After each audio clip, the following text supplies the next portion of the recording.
Kanjeng Nabi dawuh dhuwit 1 juta ya cukup kanggo kehidupan omah. 2 juta ya cukup. Sak nampan dipangan wong 3 ya cukup. Tekon nang loro ya sing dawuh Kanjeng. Lah kemene kebutuhan-kebutuhane sampean apa? Lah tuku TV kok ana kebutuhan TV sing ngongkon tuku sapa? Non. Udan ini mawon wong do clontet ten Rembang. Rembang lah sawah tada udan ngoten udah muni winganane mendung cangkeme do elek untung ora digeraji malaikat. Mendung tak jebule ora udan lho cangkem ngono ngoneni sinten? Mun blak-blakan mawon. Ngoneni sinten, Bang? Sing diudan sinten? Lah Gusti Allah cara maratua dikono-ono gelo mboten? Maratua niat gawe nang omah nak gawe nak ora gelo mboten? Langsung dol sisanya. Langgir ae. Lah Gusti Allah ndek dikono-ono udan kok cerat-cerit lho piye? Lho ana malah ana sing ditambahi kaya uyah jangkrik kok. Niku nak malaikat dipasang nepsu. Wau tak critakno. Iso digeraji cangkeme nganggo geraji es. Geraji es ra gede-gede lah untune. Iki berarti Gusti Allah iku Rahman. Ngoten lho nggih. Engko nak dikai banjir kaya wingi. Demak pun wireng lek desa kula. Aku ya muni, segere cah ana banjir aku. Dadi sak keluarga iso anje-anje nang dhuwur meja nguyuh bareng nek omah ya.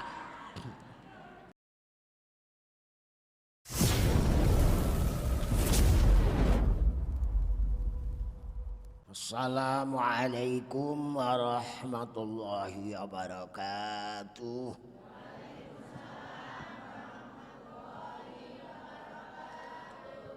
Alhamdulillahilladzi ja'ala syahra ramadhana syahra rahmatin wa barakah.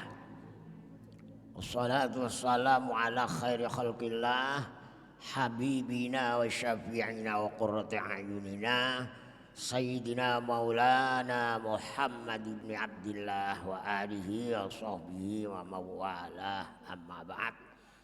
Hadaratil kiram, para alim, para kiai, para ibu nyai, para sepuh-sepuh, bini sepuh, aji sepuh, daya pengurus takmir masjid Babus Salam. Leres nggih?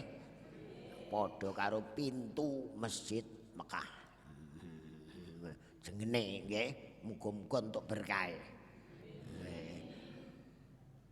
Daya pengurus takmir masjid, langkung-langkung nadir masjid, panitia penyelenggara wonten Mbah Kiai Taslim, Mbah Kiai Dr. Radnes, Mbah Rozikin. Leres nggih.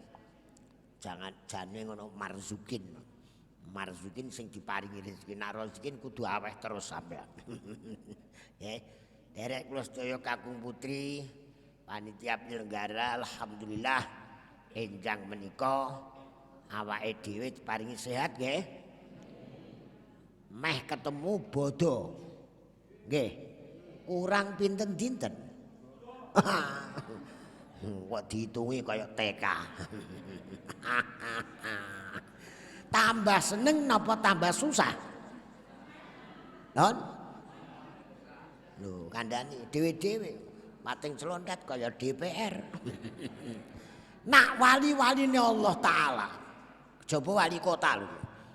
Niku do nangis muwun, ngertos nangis. Kenging napa? Nak bodo meh entek kok nangis. Mergo pun ketinggalan sedelok meneh ditinggal bulan poso. Wis ora ana sallu sunnatul tarawih. Nak sok insyaallah niki bodone Rebo napa Selasa napa Kamis? Lho. Kandhan bodo kok wis dititeni. Nggih, awake dhewe niku kok ora kudune mundak lho nggih, wong wisata rohani kok. Wisata hati iku nglencerno ati. Nak nglencerno ati penak, ora usah golek nggon jajan, mulane mejane ora ana apa-apane. Kok dikai tisu nak menawa tak pangan. Oh. Seneng nggih. Nglencerno ati niku ten gene Al-Qur'an. Panazzahul quluba fi riyadhihi wa auradul fikra ala khiyadhihi. Nak nglencerno ati niku ten ngene petamanan Al-Qur'an. Nak ngangsu ngertos ngangsu Pak. Ngangsu njipuk banyu ten ngene telaga Al-Qur'an. Lah Imam Syafi'i Bu. Imam Syafi'i mboten Imam Samudra lho nggih. Niku nak siam Ramadan khatam Quran ping ora ya wis. Sing melok wisata wae ora roh apa neh sing ora. Ya ngilmu niki ora usah aja dijual murah. Jarene Mbah Taslim ngaji ngene iki dijemput nggih. Nggih. Nek kok inu wong swarga dipek dhewe jare. Wong golek bojoe mbayar kok. Swarga kok diparani Mbah. Alung ora ana sing ngaji lah. Wong siji kalih kula. Ngaji ora kudu wong akeh. Iki kedah dipahami lho nggih. Nggih. Wong ngaji kok kula ngantek bingung diceritani Mbah Rozikin. Mbah kok Mbah Rozikin Mbah Taslim. Mbah Taslim sepuh-sepuh tapi engkek klambine ana NU-ne. Lho bener nggih. Seneng niki petamanan swarga. Majelis pengajian niku petamanan swarga. Petamanan pramila wong ngaji mboten enten wong susah. Pundi sing enten sing susah? Ngacung. Ora ana berarti ora ana sing ngacung. Meh bodho nak waline Gusti Allah do nangis. Muwun nak nangis rek. Mergo ya Allah karek pirang dina wis ora ana salat witir disunahno jamaah niku nak wulan Ramadan mboten enten jamaah witir wulan Syawal mboten enten. Niki Ramadan ditangisi nak jenengan ya ana sing nangis mergo kebutuhan bodho urung tercukupi. Mergo ndelok wajah iki wajah-wajah BLT. Ya Allah. Wis ditatar wisata hati sing seneng atine, Bu. Bu. Nglencer ten Quran iku mboten boseni. Nah sampean nglencer ten ngene pinggir kisik segara ame mlebu Tuban iku rong dina wis blenger. Tanggih le. Ndelok seneng sepisan pindho mergo ndelok wong uda. Nggih mboten. Iki tak cetakno sisane. Dieling-eling nggih, nak wali nangis mergo iku nak awake dhewe urung tercukupi kebutuhan bodho. Awake dhewe saderenge Recep ra wis ndonga oleh Allahumma barik lana fi wa sya'bana wa balighna Allahumma barik lana wa sya'bana wa balighna diparingi wis menangi berarti dongane mandi onten sing diparingi mandi ketemu poso tapi ora melu poso. Nah wong wedok mergo undur ana sing tek ndonga keturutan poso ora melok gene namung butuh mremo es Solo. Pengen dodol es teh sing gedhi-gedhi niku. Ana sing menangi poso dodol mercon. Awake dhewe bejo. Bejo kemayangan. Bejo niku wonten bejo tok, wonten bejo kemayangan. Wonten bejo menurut Quran, wonten bojo menurut Jawa. Pun pirsa bejo Jawa. Bejo Jawa iku numpak bis jog karek siji jejer cawe wedok ayu enom uda. Iku bejo. Bareng jejer bis jog karek siji jejerane wong tuwa bakul iwak seminggu ora adus. Awake dhewe sing darep mboten niku. Alif lam mim sateruse hudal lil muttaqin alladzina yu'minuna bil ghaibi wa yuqimuna sholata mimma razaqnahum yunfiqun. Sret ngantos ulaika ala hudam mir rabbihim wa ulaika humul muflihun. Nggih? Nggih? Senajan ora ana suguhane, tapi mangke ten ngene ngarsane Allah luar biasa. Eling-eling nggih. Nggih, nak kepengin ngrawuhno Kanjeng Nabi, selawat dibaca. Nah wae ngadeg ora usah dikai makhalul qiyam ora usah ngono. Angger ngadeg ra ngadeg kabeh le. Nggih? Kaya wong desa. Makhalul qiyam. Lah iki kok ora dikomando, makhalul duduk kok ora ngono. Ya ora apa-apa. Makhalul qiyam ku untuk komando sing maca. Leres.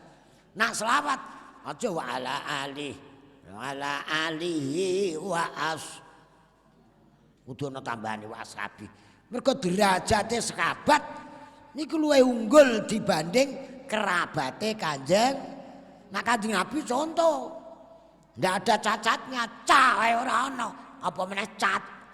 Nah wong sedaya duwe cacat. Ana bocah ganteng tapi medit ya ana. Ganteng tapi plonga-plongo kaya jibah. Ana wong ayu didelok kadoh, bareng ngadeg ora patek ayu mergo sikile cekak. Ana wong ayu tapi nak utang mau bayar. Lah nggih, cacat kabeh. Kanjeng Nabi mboten enten cacat. Lah mula nak ngrawuhno Kanjeng Nabi cukup maca wis lali neh. Maca mebodo sentak ra apa-apa engko njaluk ngapura. Kok mikir bodoh sampean.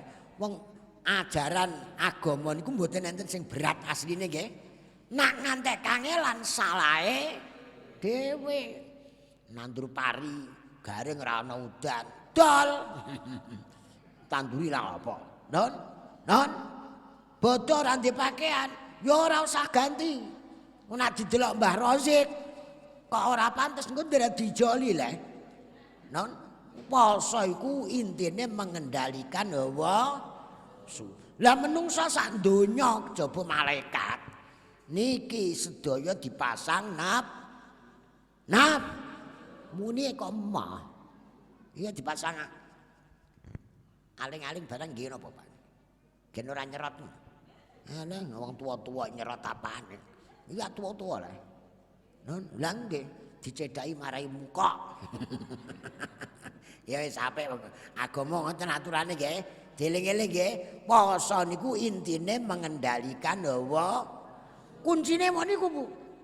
Lah niki pun belajar sebulan nglatih niki nglawan hawa nafsu. Daya rak gadungan kulkas le. Lho, sampean nak do duwe kulkas le. Natke basa halus kok rada ora patek nyaut. Rada kasar mboten napa-napa nggih.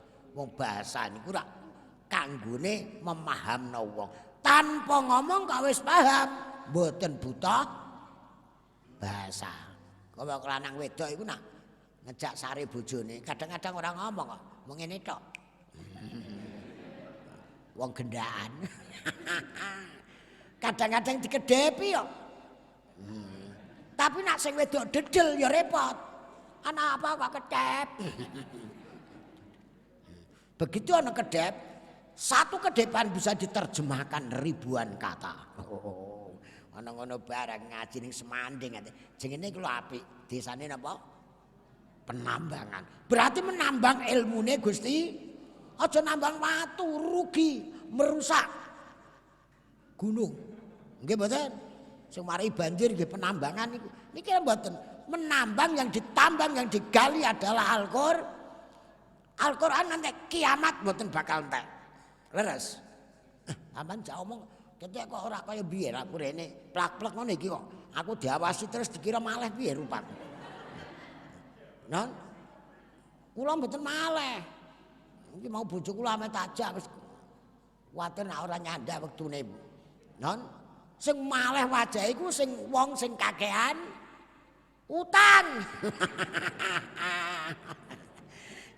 Kursine enak iki iso muter-muter sikilku tak jepapangno. Kaya meh sunat blok. Kersine gayane kaya kersi menteri. Oh nggih dieling-eling nggih. Nggih nglencer pramila nambang ilmune Gusti ngantek kiamat mboten mungkin. Wong Quran niku pripun nika?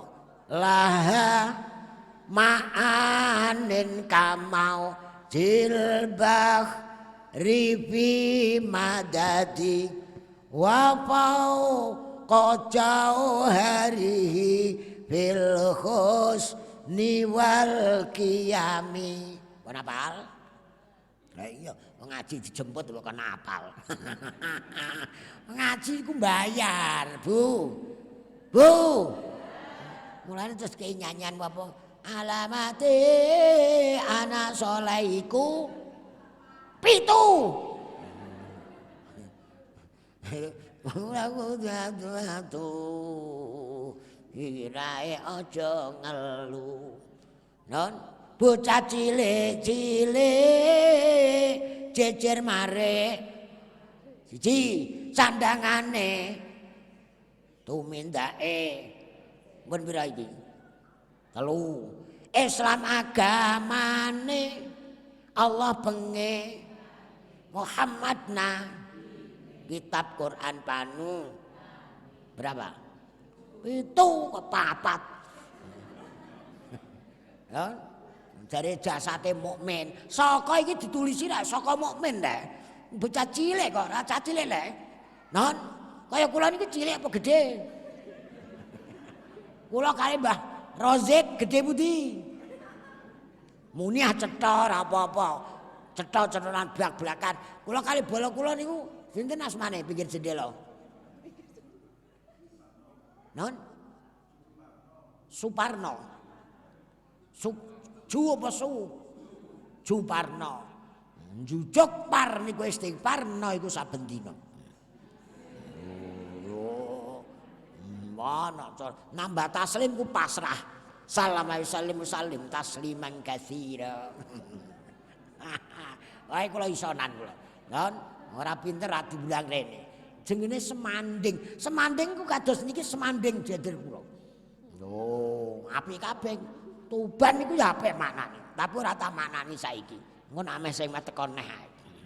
Suwi ora tau ngundang kula. Mbok kok jujuk eling ngundang kula. Jare bojo kula kok dengaren ngundang. Wis blenger Mbak Taslim menawa. Ya Allah nggih. 7. Entah cilik-cilik manut syariat. Cilik kok manut syariat ya ora rah. Wong urung ora tata carane syariat. Lah iki mau dilagokno tak kai modal pira-pira. 7. Nyandani ngotaknya. Sing enak-enak lho. Sona rasa makhalul qiyam, jangan diulang. Ndarani wong desa sampean. Langsung ngadeg. Ora ana makhalul duduk. Betul? Nah, manut aku ora seneng, nggih. Ya Allah, seneng. Ma'anin kamaujil bakhri fi madadi. Wong Arab nak maca ngono. Tapi nek sing maca Khadrah. Khadrah iki jenenge apa? Ana jenenge ta ora? Ana kok jeneng kok angel. Miftah kira Miftahul Jannah. Khadrah kok jenenge Misbahul kaya musala. Jengekno begenggek ora wis. Ya ora apa-apa nggih. Indonesia bisa begini sudah luar biasa. Segara iku digali ndak ada. Mun sing ketok mawon segara. Segara niku iwake werna pinten? Ulam-ulam iwake saged ngitung mboten jenengan. Ora iso. Wong ahli segara kon ngitung iwake mboten saged. Oh, niku Quran iki padha kalih ngoten. Segara niku ngandhape enten plastike napa mboten? Maju. Jero segara niku ana keramike mboten. Lah kok ora ambles banyune? Sebabnya apa? Insinyur kumpulake kon jawab tanten. Niki ngaji keyakinan nggih. Wong ngaji ra nggo ngandelno Mula sedulur nyanyi iki lho sing enak-enak. Mula sedulur jonglerwa. Iku dienggo butuhe ngaji niku wajib napa butuh? Enak lah ngaji kare kula tak jek bedhe-bedhean tok ae. Ngaos niku wajib napa butuh? Bu. Wajib sing mriko. Lho, wajib saestu. Lho, diketak ngono kok mandeg. Iki bar pilpres ki duwite do entek. Ngaos niku wajib napa butuh? Ana sing buta, ana sing wajib. Mangke dicocokno. Salat ngangge helm, ada polisi enggak? Pakai helm wajib. Maringi blanja bojo sampean sing dikeki ora usah muni. Sampean sing nampani kok, sing tak takoki boloku. Ngasih belanja istri wajib apa buta? Mbon cetha? Mbon bayar pajak. Sing cetha. Iki ngaji ngene iki enak mangke dicocokno, nek ora cocok kula keplayi nak mentolo. Bayar pajak. Mbon saiki diurus. Nggih. Nyatane pajak kalih sing dipajeki kathah pundi? Bayar pajak kalih sing dipajeki ya kathah pundi? Kayak mobil kula ngoten niku pajeke pira jejal?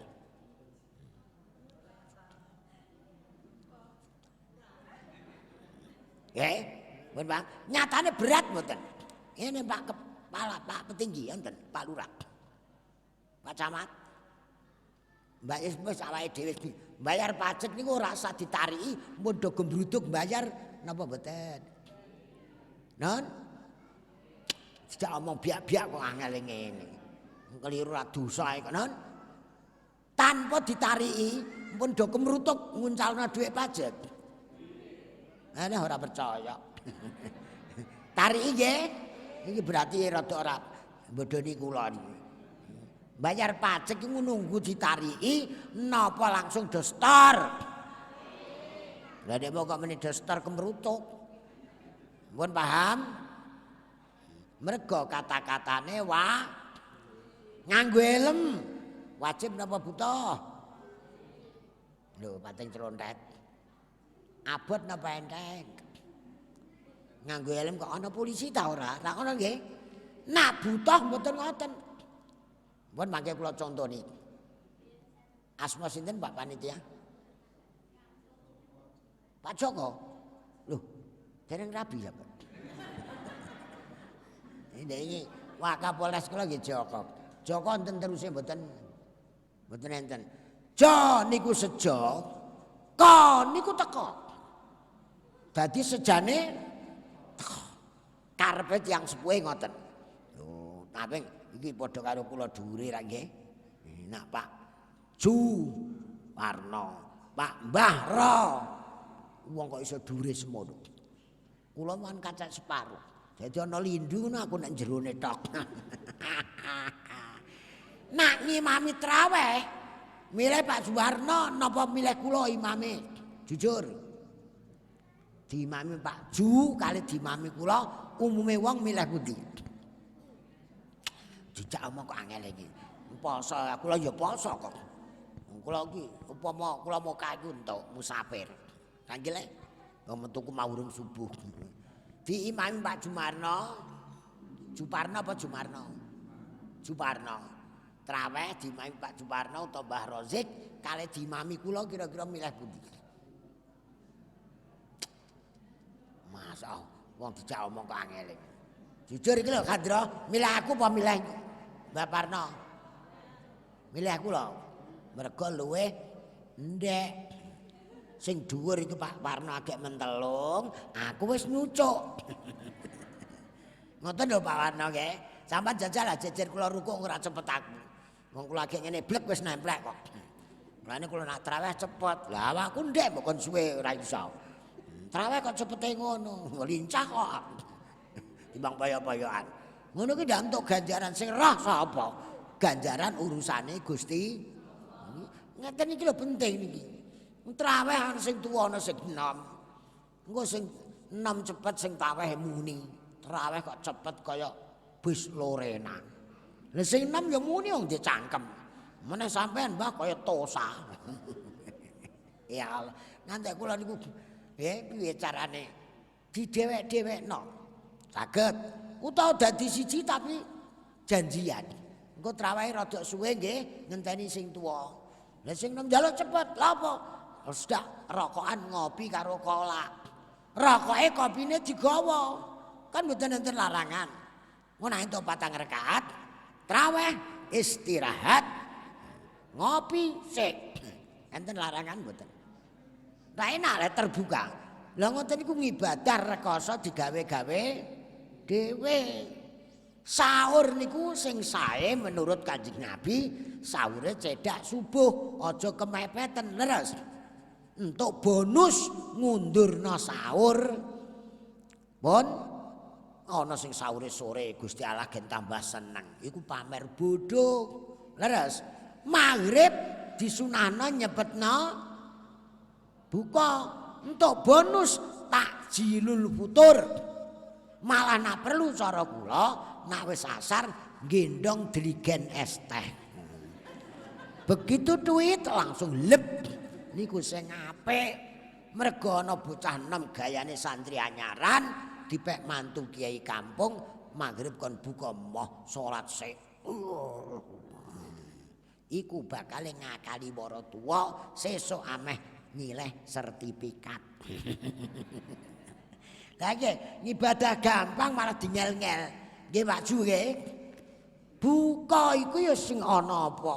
Anane tisu ya dipangan tisu. Ora usah ngemeno golek utangan sing kene es teh, kene teh anget, kene teh mlocot. Sing kene dawet ayu, dawet ireng, dawet mlekenet. Es rumput laut, es rumput darat. Niku mboten buka, ameh buka dodolan es. Tak kawiti iki apa tak kawiti akhirnya ora entuk kesunatan. Jujur sing rawuh niki lho tok.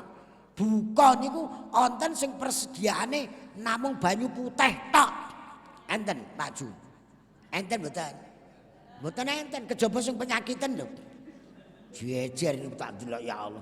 Iki wong poso kok lemu-lemune ngene. Non? Wong poso bar bodho kok totalan duwe utang. Ya iki cetokno sarae ngundang aku.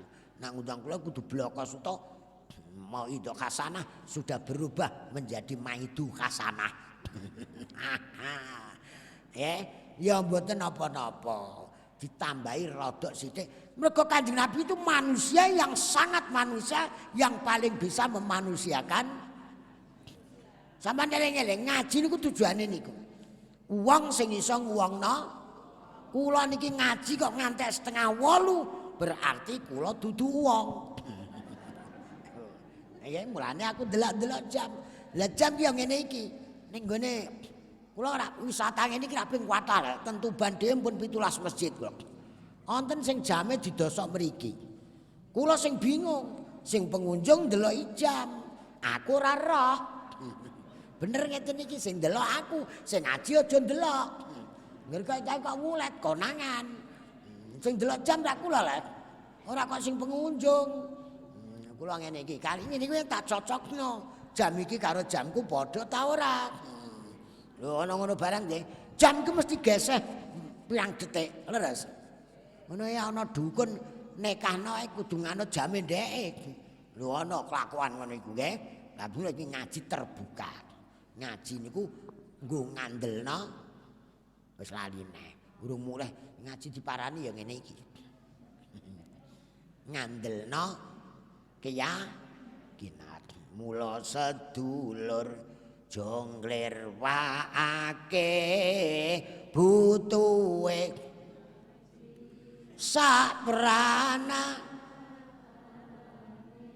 nggo ngandelake tauhide. Wis tak elingno, aja tauhite, ora kudu golek sate. Tauhid dieling-eling nggih. Ngaji kudu dibenerno. Bagus sangu amulya. Wong nak matine mulya, uripe dijamin mesti karek terus naik kok. Dijamin mesti mulya. Tapi nak uripe ketoke mulya, iki pun cara kasar sithik mboten apa-apa nggih. Matine durung karuan dihormati mergo wonge do wedi. Bareng wong ki mati muni kok. Oh wis bongkok. Nggih Le. Nah sing wong alim ditangisi. Turunan keterangan wong alim niku mboten wafat, Bu. Namung pindah tempat. Dadi wong alim wali-waline Allah taala dikholi panci mboten wafat. Nek ora percaya kedhuk.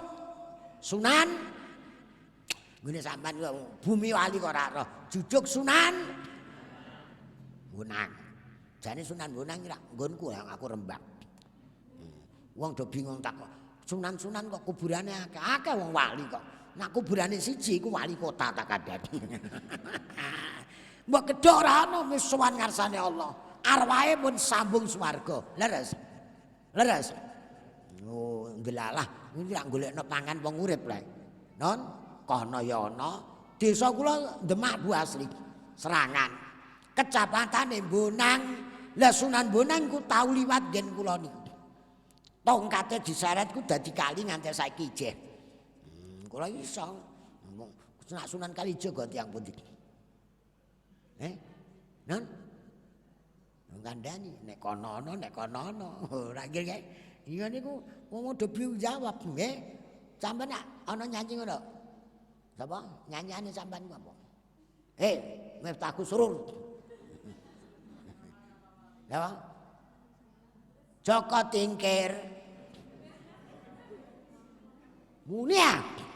Joko Tingkir wali. Iso ngono. Murite Sunan Kali. Nah iki Sunan Joko Kali. Mancing golek perkara. Wis terkenal nek Nusan. Baju iku mana tangga kula. Selawatan dilagokno Mares iso. Dilagokno halo Bandung iso. Salatullah salamullah ala toha rasulillah. Indonesia iku pinter nyanyi. Wong talbiyah wae dinyanyekno. Labbaik Allahumma labbaik. Wong Arab ku ngantek kepengin. La syarika laka labbaik. Niku Indonesia. Ana legen niku Indonesia. Ten Mekah mboten enten legen. Wong Arab marang Indonesia roh legen niku ora diombe-ombe gumun. Amune halib khiri wa sigar. Ora paseh kaya iki. Al halib kulwun bila sugar ana poan manis tanpa gula. Ora diombe-ombe. Nah awake dhewe rak klengkang-klengkang karo ngawasi bakule udo.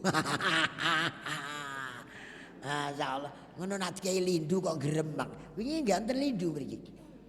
Anakku malah takok, "Kapan ada gempa lagi, Bah?" Oh, kok kapan-kapan malah enak kaya bandulan kok. Nah ana lindu numpak iki engko ora mlaku dhewe. Ya Allah. Dhisik iki sono lagu niki ya penting. Zaman wis akhir bumine sebab menungso pating gentayang mergo tinggal insyaallah kok ora patek nyautan ngene Mbah. Kula masaku wis tau mriki nggih. Apa sing ngaji ganti iki? Sing ora dijemput ora teko ngono. Kelakuan ngono iki terus-terusno ya.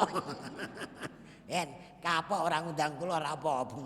Ora diundang ning semanding bojoku dhewe entuk ganjaran ada. Semanding bojo entuk gan. Masane gak iso nyanyi aku. Demek bojo itik-itik utuk-utuk. Iki nek ora melok wisata ngene ora roh. Demek bojo ngrontokno. Demek begengge ngrontokno. Bondo. Ayo, non hiburane kathah. Pramila pengaosan iku hiburan. Padha karo ten petamanan warga. Delah ngaji nek iso ngantuk. Mergo nek swarga. Nang ngene pasar ora ana wong mlaku-mlaku ngantuk geblak. Nggih, leres nggih? Nggih. Ini ngeten iki penting budi yakin, gen kersane yakin. Mergo ngaji kok diparani mergo ora patek. Mesti kok ora jawab. Ora patek? Yakin. Angel temen tuturane. Iki suaraku entek lho. Kula niki mangke ijeng ngaji runggon ten Rembang kok. Nggih. Mun wau kula aturna ana wajib ana buta. Wong lanang nyambut gawe sedina umume entuk pinten, Pak? 100 nggih. Entuk 100. Ajeng kanggo bojone le.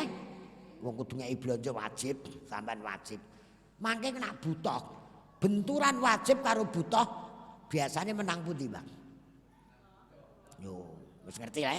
Entuk nyambut gawe 100 ameh mulai kadangan wong takbiran. Ora iso mulai golek terobosan dalan lain, ketemu bakul kopi model saiki. Bakule wedok enom, pakaiane ora lengkap, terus ngampirno. Umume wong, mboten jenengan, wong jenengan ra umum kok. Kira-kira diampirno wong ngono iku, dhuwit tekan ngono iku napa tekan bojo, umume wong, mboten jenengan, ampun mikir, sampean ra umum. Wong esuk-esuk, non? Ora tekan bojo le. Berarti wajib karo buta menang. Bener, iki mangke diangen-angen. Penting niki. Upami niki jenengan ajeng mangkat ngaos, petuk kanca lawas. Bu, jeng mboten usah ngaji sekali-sekali prei njagong kali kula paringi 1 juta. Mangkat napa 1 juta? Jenengan muni mangkat, kula dereng percaya. Upama kok ngantek muni mangkat napa mandhap? Kok ora mikir. Sing ngeki sapa? Non, wong pilihane dibayar 50.000 kon tukaran karo dulure kok. Lah kok ana ngendhek ngaji kok dibayar 1 juta. Ngono sampean kok tetep 1 juta. Sing ngeki sinten? Ana. Age tak tes tok upama iku berarti barange ora ana. Padahal nek pun dugi ngaji, ngeteke mirengake tek ngantuk ganjarane ora patek nyaut. Ganjarane melek te turu ganjarane reh ning ganjarane padha monggo najeng turu nak mentolo. Kula wis ngaji ten Tuban ku ameh gal dina. Tahlilan dugi melek te turu muni te ora ganjarane padha. Mulane mburi-mburi saiki nak tahlilan do ora muni mergo bar ngrungokno pidatoku. Lah imame ngerti nak ganjarane padha, imame ora muni. Akhire ora ana tahlilan. Wis tak kei sing murah le. Rawuh ten majelis ngilmu, rawuh to lho hadise. Nggih. Niki langkung sae, langkung utama tinimbang salat 1000 rakaat. Mriki trawehe pinten? Non? Lah nggih, traweh 20 ae jadi nyang wae anggere taun gumun aku. Golek imam ya moh. Mbah Ju, Mbah Rozi iki ora payu dadi imam. Kesuwen. Allah. Nah kula kan mboten lincah don. Mak traweh kok cepet. Ganjarane menawa ya melok cepet. Trat ngoten. Nggih? Gampangno umat niku ampun dipersulit. Ngoten nggih. Terbangan iku sing gampang. Ora usah mikir keliru. Timbang ngeplaki ndase wong karo ngeplaki terbang. Ngoten lho mangke dadi tambah yakin. Contoh yakin ngeten mawon. Kula ajeng utang ten ngene Pak Joko. Tengah wengi mergo sok kebutuhan mendasak omahku meh dijabut karo bank dilelang. Terus bengi kula ngebel dikon njupuk duwite 100 juta. Tengah wengi udan gede listrik mati, gluduk pating celter, kula mangkat mboten. Sebab iki buta. Lah sampean buta swarga mboten? Lah kok dijemput? Cah lanang seneng cah wedok. Mas aku jemput ning ngene gapura terminal sing ora dadi iku. Jam 3 bengi tepat jam 3 tit tekone jam pinten? Wis ngerti lho. Sesuk njipuk BLT kudu jam 09.00. Nak kliwat ora entuk tekone jam pinten? Pun cetha. Ini bahan penting diangen-angen. Mangken ora cocok kula parani, nggih. Shalatu khairum minan naum. Narap naume cekak, Mbak. Ya bola kuwi ya dhuwur. Naume cekak. Ngono kuwi ana sing bantah, ora gelem ngaji, melok ngaji tapi ngoceh nek njaba. Jenenge blekok, geblek ora gelem takok. Tambah geblek tambah pekok. Lho nggih lho nggih. Ngene iki ana sing muni kok ring kuburan haram. Lho ngono iki kok kober temen. Ring kuburan kok haram. Enten. Ziarah kubur, mara kuburan ana sing haram. Enten. Enten. Mara kuburan haram enten ta mboten? Non?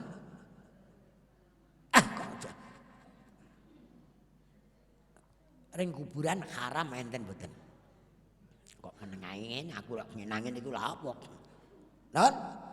Mara kuburan haram enten mboten? Timbang incang-inceng aku tak ngene. Wong dhuwurku semeter ae.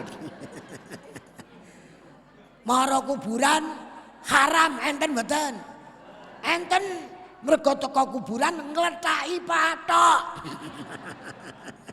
Wong tak cetakno sisan nggih. Wong ngiring jenazah diwacana la ilaha illallah al malikul. Sing apik ah. La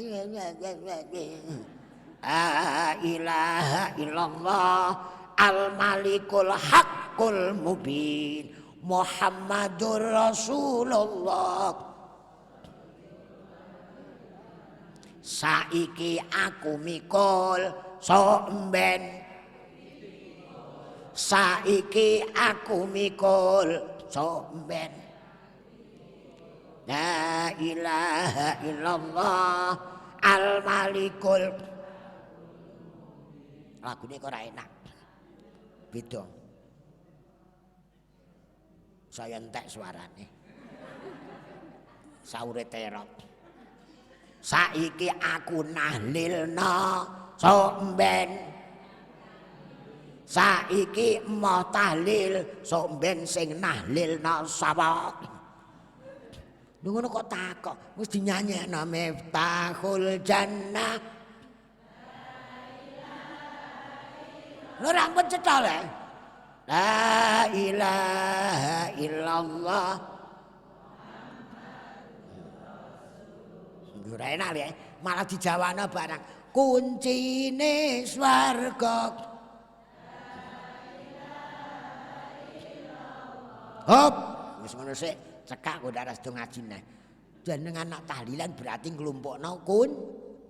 Sing ora melok tahlil plonga-plonga ora duwe.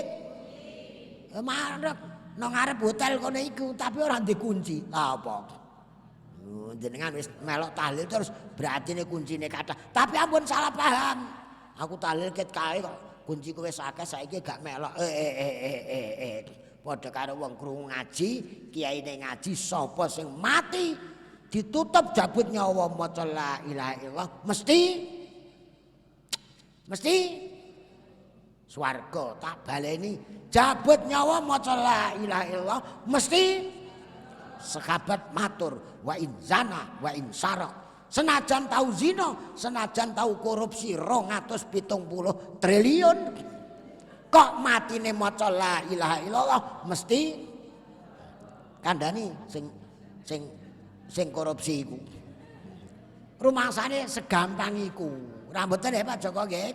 Wong sing wis melok salat, istighfar, malam Jumat dijak tahlil Mbah Taslim, iku wae kadang meh meninggal wae dituntun leres. Lha iku dijujuk terus mau salat, mau zakat, mau poso, nak mati ae dikon nuntun putune. Bareng dituntun ora muni. Mbah, lah ya muni latha iku. Lah dalah. La ilaha illallah Mbah. Lah apa? Lato-lato Mbah. Langsung ngantepno bathuke. Lho ngoten nggih.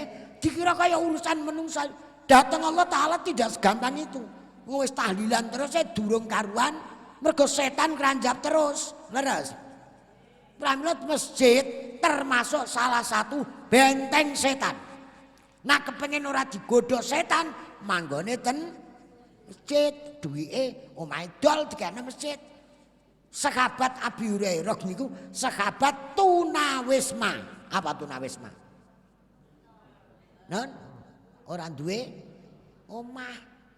Pramila sahabat Abu Hurairah jamaah terus mergo sarene nek emper masjid malah enak ora usah bayar pajak.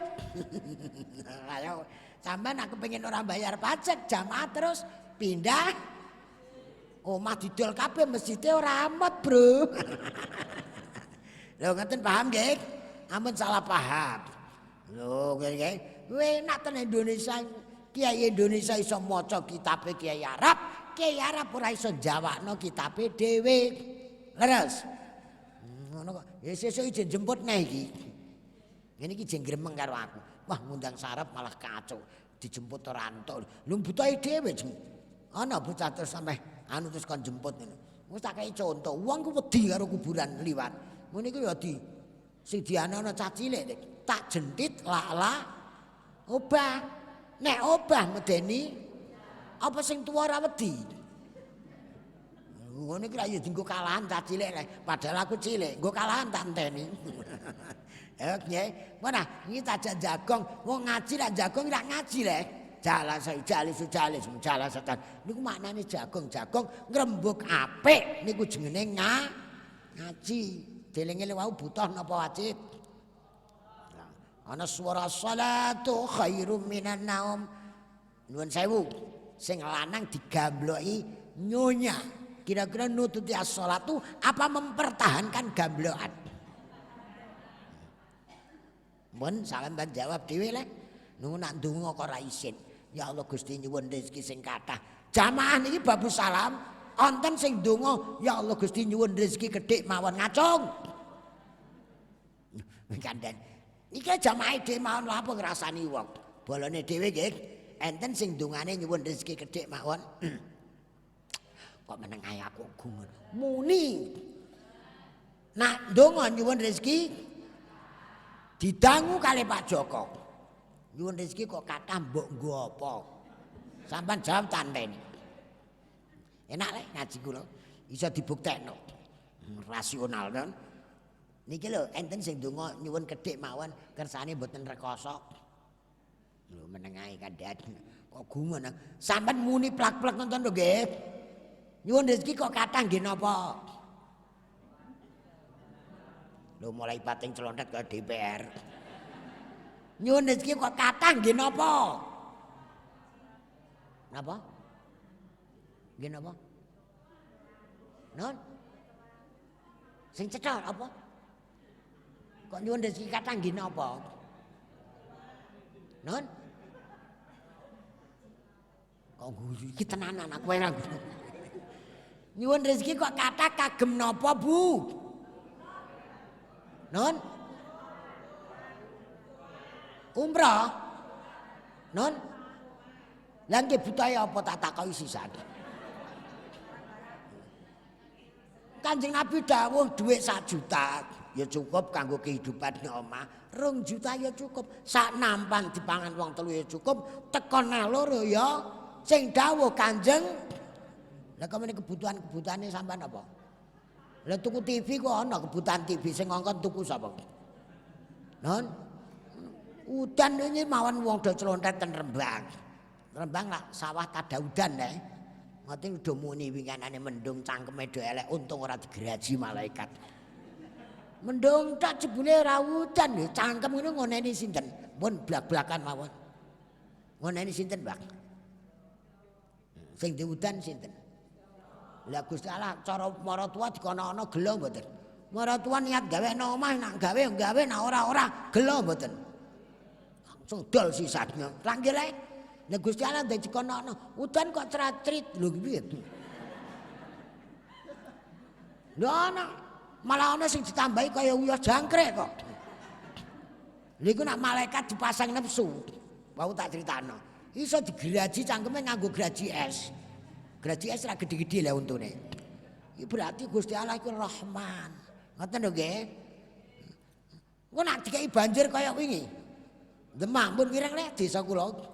Aku ya muni, segere cah ana banjir aku.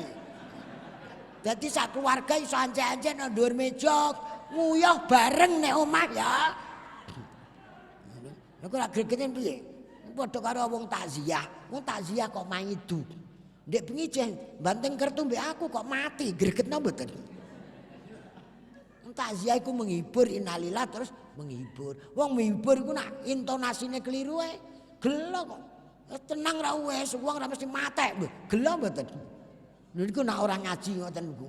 Jare ndek mau ijen jagong mbek aku kok saiki mati. Iku nak malaikat dipasang nafsu apa ora gentenan kowe tak uncalno ora kok ndek. Niki ngaos niki kanggene ngeten iki. Bakdo ngaos tambah halus. Duit ilang mara pasar meh bodoh. Alhamdulillah duitku ilang dadi ora kangelan blonjo terus mulai turu-turune wong poso ngibah.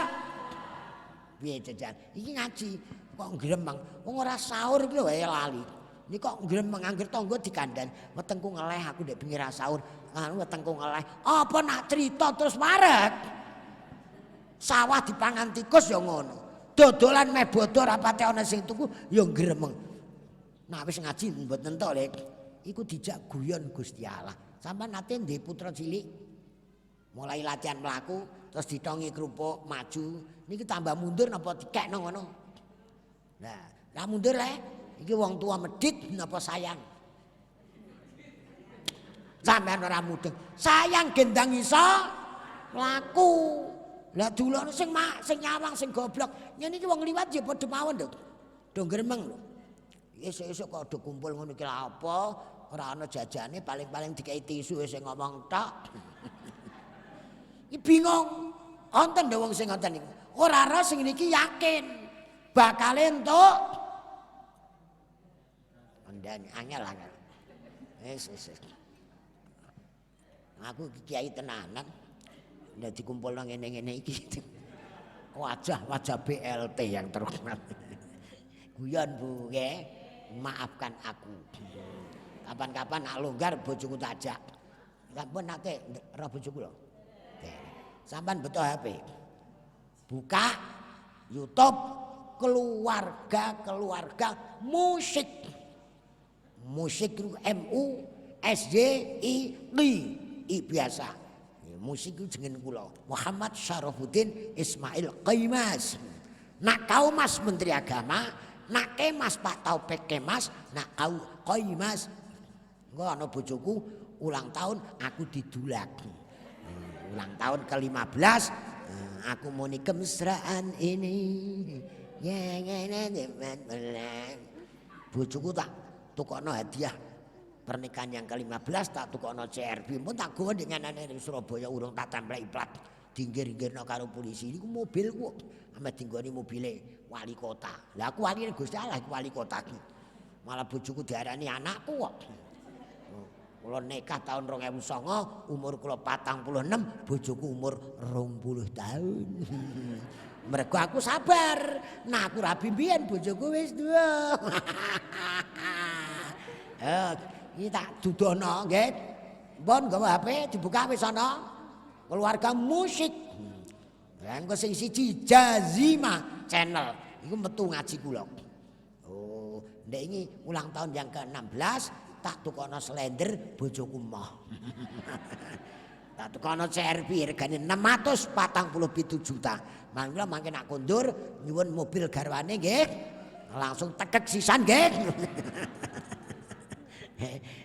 Kadang-kadang ngaji dan dinyek anak kok mondok besok mangan apa ya nguntal ndasmu ampun ngoten nggih tak gambarno tenang pramila kula jak keyakinan mbon kecekel ana bojo kula wis dibuka lho ana piye cocok ta ora ana anakku ngene-ngene kandhan ya. Ya mulane kali Mbak Taslim aku diundang niku supados menyemangati jenengan. Ngaji pun do ngertos. Tapi nek ora ana sing nyemangati, leres. Sing siji Jazima channel. Sing siji Pondok Leteh. Ana telu. Mangke nek bar poso kula nak pajar ngaji tafsir Jalalain. Ku ngajine guru kula Kiai Yahya Khalil Fakuf ketua umum PBNU. Mergo kiai ning ngantor nek Jakarta ngajine tak wakili kula. Mula aku jenenge wakil ketua umum PBNU. Mula sampean kudu hormat kula timbang hormat Mbah Taslim. Andheane urip enake ngene kok lho. Rekoso do digawe-gawe dhewe. Ngoten lho Bu nggih. Wong sawah dipangan tikus kok gremeng. Kudune alhamdulillah. Sawahku kok wis diundhohi. Aku ora kangelan ngedos, ora kangelan nyewa kombi. Langsung tinggal jamaah mergo sawahe wis ora ana wohe. Lho, ngaji ku natoke mriku kok. Sene sing ora dipangan tikus rekoso mergo dheke ngedos. Digo mulih ana grimis, bojone diamuk, wong wedok ya gengsi punya harga diri. Wong wedok mlayu. Lho bojone iku jaran apa wong? Tukaran kene bar jamaah mergo sawahe wis diundha tikus, ndelok wong tukaran perkara gabah. Enak sing digabah napa enak sing ora? Ngaji ngene iki enak nggih. Ngaji ngenakno awak ngoten nggih. Nggih, ndonga kok nyuwun rezeki kathah. Sampeyan nate tahlilan mboten? Ra ana kata Rabbana wala tuhammilna ma la ta. Bener maknane. Duh pangeran kula ampun panjenengan pikuli beban ingkang kula mboten ra ngono leh maknane. Bengi tahlilan kula ampun pikuli beban nggih sing kula mboten kiyat. Lho subuh kok dongane wis ganti. Ya Allah Gusti nyuwun rezeki sing kathah. Lho cangkemmu ndek bengi muni piye? Jare mau beban kok saiki njaluk rezeki. Iki digunakno nggih. Dijawab iku ora iso. Njawuk rezeki kathah nggih napa? Ayo muni tak enteni. Engko ngebel nggih. Takok bojoku ae ngatasi. Bojoku lo Jakarta. Ora payu nek Rembang. Jakarta ku enak bojo Jakarta. Ora tahu takok dhuwit, takoke uang.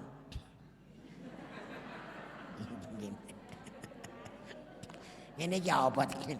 Takoki ya sampean mampir ana. Kita ora percaya.